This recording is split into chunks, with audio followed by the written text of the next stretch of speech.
Hey, what's going on, guys? Jeff back here with another Hit beer review. Today we've got a new Belgium ale. It's new this year. Last year they did, I think it was 2 degrees below or something like that. That was an ESB.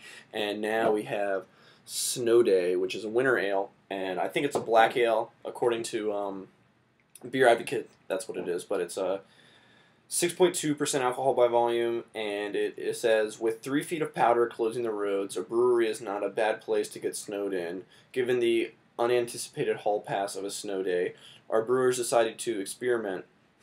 What about this dark camel roasted midnight wheat braised with a serious load of Syrian Golding, Centennial, and Cascade hops? Shovel it in. What a deliciously unexpected way to spend a snow day. So, yeah, dark roasted malts. This looks like what we're going to get with a shit ton of hops. So let's go ahead and get into it. Hey guys, we're back. As you can see, the new Belgium has a special winter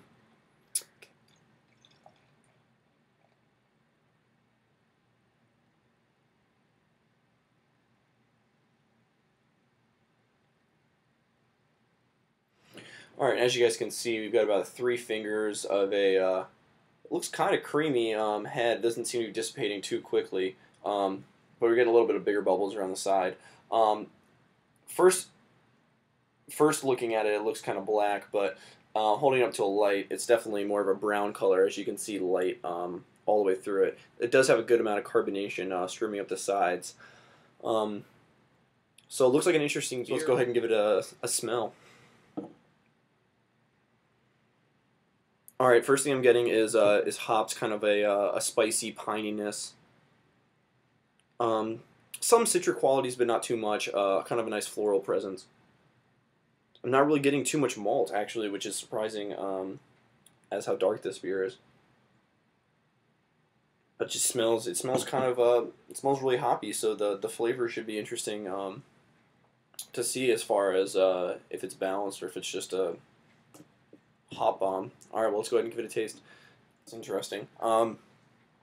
Initially, I'm getting hops. You are getting some hop flavors, but they're not really like super intense, citricy or piney. They're just kind of some slight bitterness, but not really a whole lot of flavor. You are getting some roasted malts,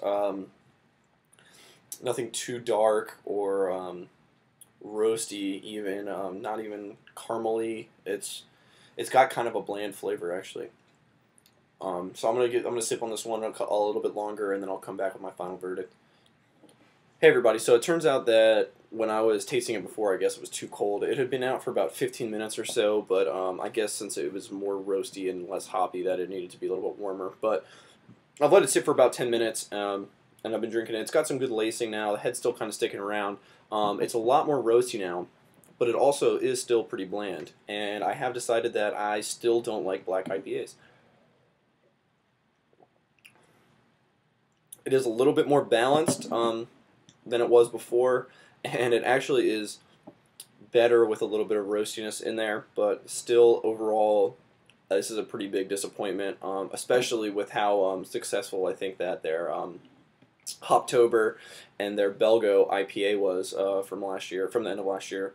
I'm gonna have to go with a C on this one. I'm gonna give it a 75. If you like black IPAs or black pale ales or hopped black ales, I don't know, whatever you want to call them, might want to check this one out. It's only $2 if you buy them individually at like Total Wine or something like that. If you get it in a 6-pack or a 12-pack, it'll be about $1.50, $1.25 each. So they're pretty cheap, and you might be able to get them on sale since it's so late in the or I mean since they've been released so long ago.